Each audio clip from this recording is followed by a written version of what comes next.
Shalom, Tuhan Yesus dan Datuk. Firman Tuhan pada hari ini, Kamis tanggal 11 September 2020. Yang saya dalam firman Tuhan 1 Yohanes 4 ayat yang pertama hingga ayat yang ke-21. Demikianlah firman Tuhan.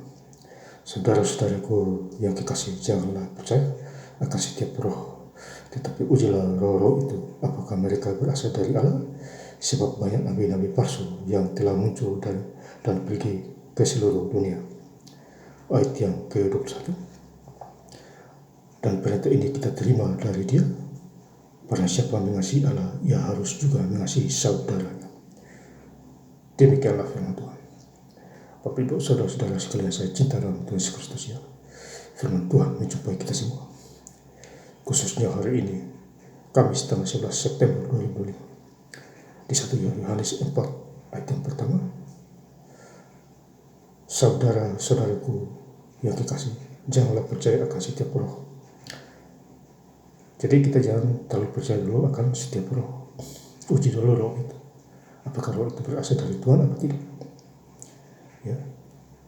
Karena di dunia ini hanya ada 3 roh, yaitu roh Tuhan Yesus atau roh kudus, kemudian roh setan dan roh manusia. Jadi kita menguji ketiga roh itu. Ini roh apa yang datang kemari, yang bicara di sini.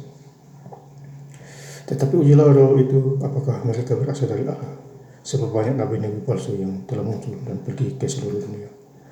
Ya, jadi banyak nabi-nabi palsu yang berkeliaran di dunia ini, yang mengatasnamakan Injil Tuhan Yesus Kristus. Padahal mereka adalah roh-roh palsu, bukan asli. Jadi kalau kita hidup di dalam Tuhan sungguh-sungguh dalam pegangan mendengar suara-suara Tuhan, lahir baru menjadi manusia baru, itu aslinya. Tentu kita juga menjauhi kejahatan. Ayat yang kedua, demikianlah kita mengenal roh Allah.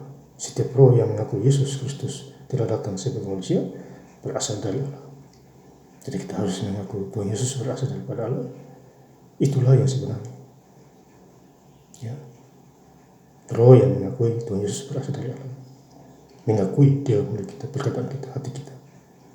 Ya. Jadi dunia ini adalah datangnya Tuhan Yesus Kristus. Dia kasih kita Roh Kudus. Ya. Dan Roh Kudus itu pergunakan sebaik, jangan disia-siakan.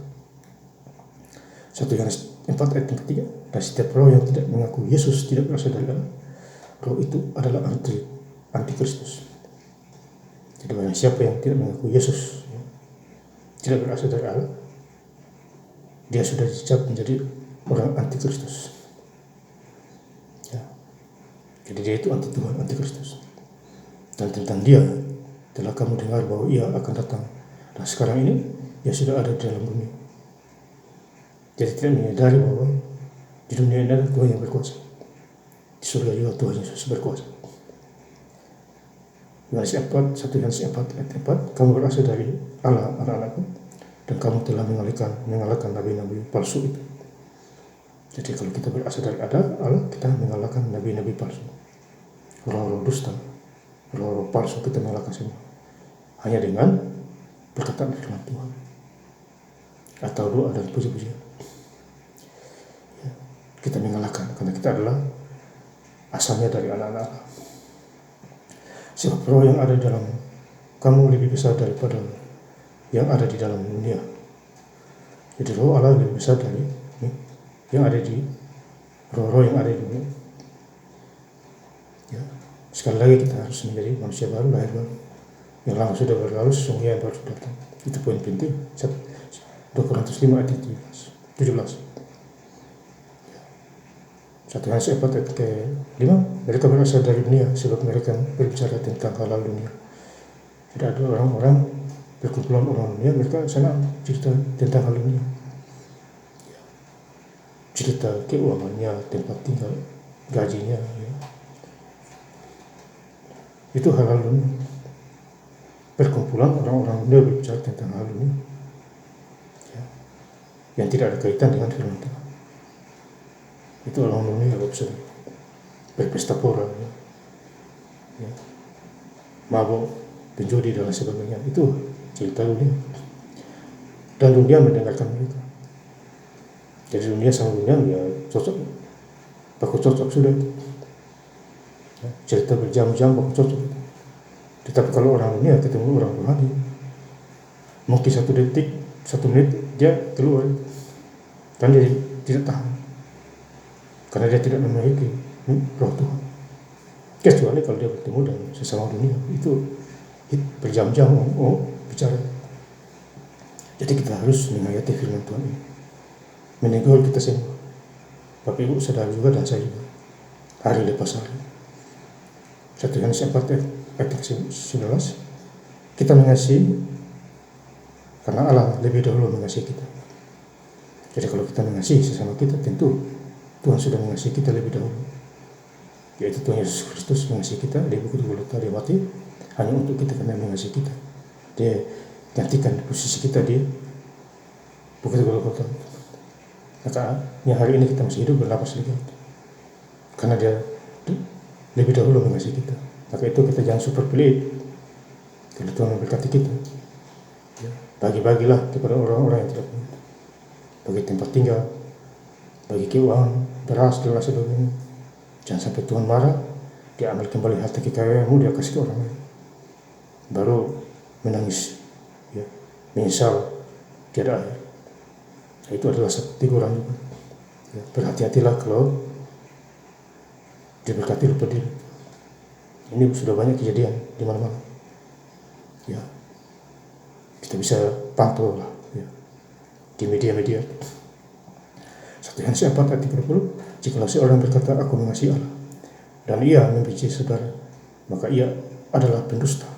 Karena barang siapa tidak mengasihi saudaranya yang dilihatnya, tidak mungkin mengasihi Allah yang tidak dilihatnya. Jadi kalau kita tidak mengasihi saudara kita, ya kita juga tidak mengasihi Tuhan. Itu poinnya besar. Kita disebut orang-orang pendusta kalau kita tidak mengasihi antar sesama manusia. Berarti kita pendusta di situ.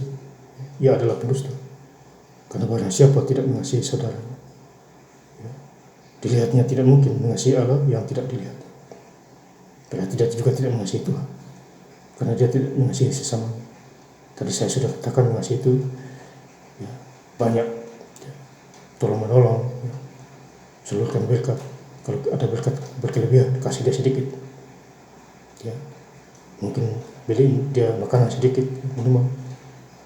Itu adalah kasih mengasihi. Tentu dia disebut anak-anak. Ayat 1, dan perintah ini kita terima dari dia, karena siapa mengasihi Allah, ia harus juga mengasihi saudara.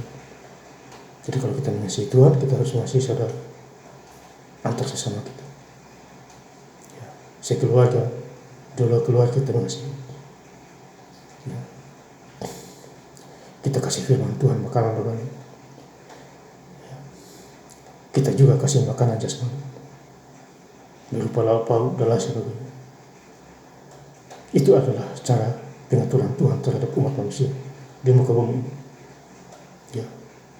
Sekali lagi kita harus sungguh-sungguh hidup dalam Tuhan. Tentu semua berjalan lancar. Paling utama kesehatan kita. Makanya Matius 6 ayat 33, tetap bicara dahulu kerajaan Allah dan kebenarannya, maka semuanya itu akan datang kepada. Dan saya ingin menangkap lagi baca ayat firman Tuhan pada hari ini, Kamis tanggal 11 September 2005, di 1 Yohanes 4 ayat yang pertama hingga ayat yang ke-21. Saudara-saudaraku yang dikasihi, janganlah percaya akan setiap roh, tetapi ujilah roh-roh itu apakah mereka berasal dari Allah. Sebab banyak nabi-nabi palsu yang telah muncul dan pergi ke seluruh dunia. Ayat 21, dan perintah ini kita terima dari dia, barang siapa mengasihi Allah, ia harus juga mengasihi saudaranya. Terima kasih. Tuhan Yesus Kristus memberkati. Haleluya. Amin.